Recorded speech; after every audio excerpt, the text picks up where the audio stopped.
What's going on, people? Ben here from Bateman Talks Tottenham, back with another video of my dad Paul. Right. Today we'll be talking about Ange Postecoglou'S latest press conference ahead of our first Premier League game at home of the season against Manchester United. We'll start you with the team news, where obviously the long-term injuries that we have, like Bentancur, are still the same, but the good news is that Romero is fine after that concussion and is fit to play. I mean, that's a real big sort of confidence booster for fans, isn't it? Yeah, massive, because we really need him, especially in games like this. Yeah, particularly with threats that Man United have, like against Rashford, for example. He's going to be a player that we will definitely need. But moving on, Ange was asked about the sort of positive social media reception from the fans for him, and he was sort of saying that he's not that aware of social media, but things are fed through to him, and he thought it was an okay start. And he was particularly encouraged by the fact a lot went against us in the first half, like a deflection from Van de Ven on the second goal, Romero having to go off, having a penalty against us, and he was really encouraged by the positive mindset of the players, and I think that is quite important for the future, isn't it? Yeah, very much so. He's fostering a great team spirit and a way of playing that he's absolutely determined to pursue. Even if it might not mean always winning, but that's the way forward. Yeah, definitely. I mean, it is something that Spurs in the past have been accused of, is being the opposite of that, isn't it? The minute something bad goes against us, we crumble. So do you hope that might be positive signs for the future? Yeah, very much so. I think it's just, his positivity is infectious and gets around the club. Yeah. I mean, he's been getting, as you said, good feedback, but he feels he's still got to earn it. Yes, no, definitely. And then moving on to sort of transfer dealings, he said that regarding outgoings, we've got to get some players out before we can bring ones in, because of how big the squad is. I mean, it is a massive squad at this point, and how it affects training, and obviously everyone wants to be involved and everyone wants to play, and we've got around like 35 players, and it's not really possible, is it? No. So that would be interesting to see how many outgoings there are in the next couple of weeks. There needs to be a lot, in my opinion, including some of the centre-backs we have at the club. But also, he said about Dane Scarlett, how he's been impressed by him in pre-season, which we can understand from what we've seen of him, and that also he will make a decision on his future in the next sort of 2 weeks, whether he would rather him stay in the team environment and be used to the style of play and stick around with the squad, or he would rather him go out on loan and get minutes. I mean, I think Scarlett is at that stage where he would really need a Premier League loan, but the problem is, are there going to be any Premier League clubs that would want him and are willing to take the risk? Yeah, I think I'd like to see him stay and take his chances here and there, because that goal he scored against, is it Shakhtar? Yeah, it was exceptional. And it does look like he's sort of built up more muscle now, doesn't he? Which was something that in the past you could maybe understand why he needed a loan, to bulk up a bit. But he did look a lot more physically developed, I thought, in the Shakhtar game. But on the topic of strikers, Ange also said that a striker is not a top priority, as they have done dealings so far this summer with the impression that Harry Kane was going to go. Not sure how I feel about that, but I guess we've got to trust what Ange wants, haven't we?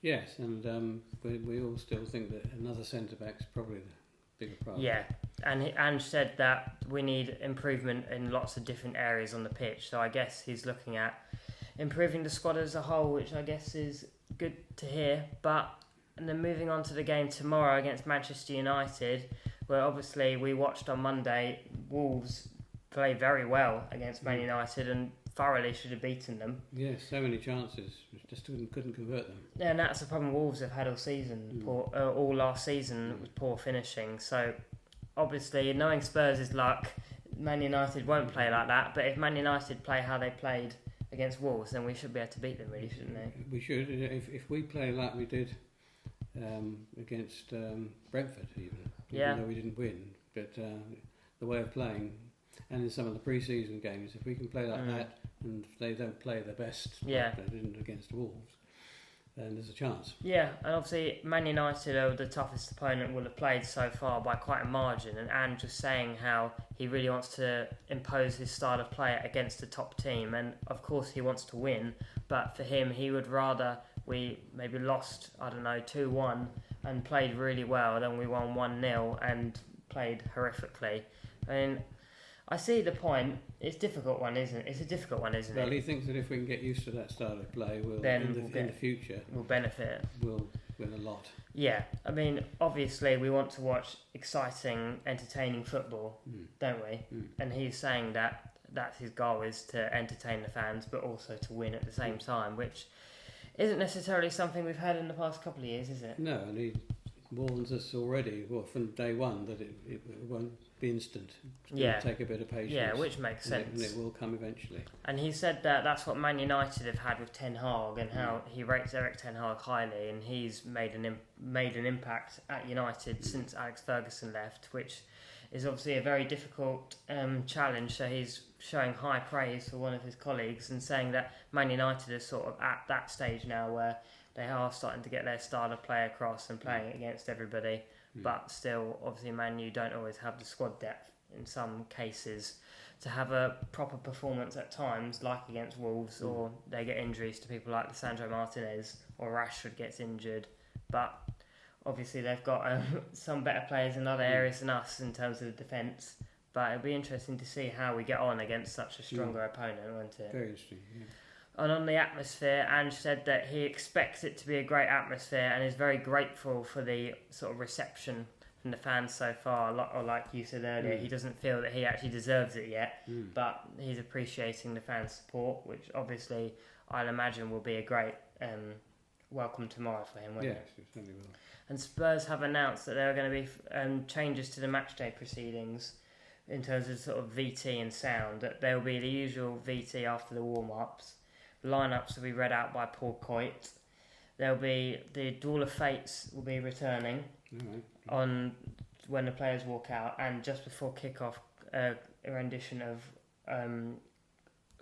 "Oh When the Spurs Go Marching In" will be sung in the trumpet. Okay. It'll be interesting to hear for the first time. But then moving on, he was also asked about the captains of Maddison and then the vices of Romero and Son. No, Maddison and Romero. Son as the captain, and saying that Sonny is someone who he knows obviously very well, which he said in lots of interviews, and that he has already been the captain of South Korea, and that obviously it's kind of up to them to fulfil their roles. And that Sonny is someone that leads by example, which is a term that got thrown around of Harry Kane a lot. That's right, and also Maddison is already making a big impact in the dressing room, so that'll help give him some kudos. Yeah, and he was also asked about would winning against Man United be a great confidence boost for the players, and he sort of said that he obviously wants to win. It's kind of what we touched up on already. But he said he wants to win, but win and play well, not just win. And he would rather have a good performance than have a bad one with desperation for a result. Obviously, if we got a scrappy win, we're not going to complain at the same time, though, are we? But I'm sure he's not sort of disillusioned to the fact that even if we did win, it would be a great confidence boost for the players, and I think potentially more so the fans. Yeah, it would particularly increase. And then sort of to round it off, he was asked about the increased ticket prices situation, which has been quite a controversial one around the club at the moment, with lots of fans now being outpriced out of the game, which doesn't really seem the fairest thing to me, considering when the tickets are quite expensive as it is. And he was sort of saying that everyone has the right to protest, everyone has the right to opinion, and that it's not really something that he's responsible for or up for him, which, to be honest, is quite a difficult question for him to face, isn't it? So he kind of answered it in the best way he could. I guess it's cost of living that's the problem. This is why some people can't any longer afford the ticket. Yeah, which obviously is an unfortunate situation, but isn't anything that's in our control, unfortunately. No. But we'll round that off today. Thank you all for watching me and my dad and Bateman Talks Tottenham. Don't forget to like and subscribe. And as always, come on you Spurs!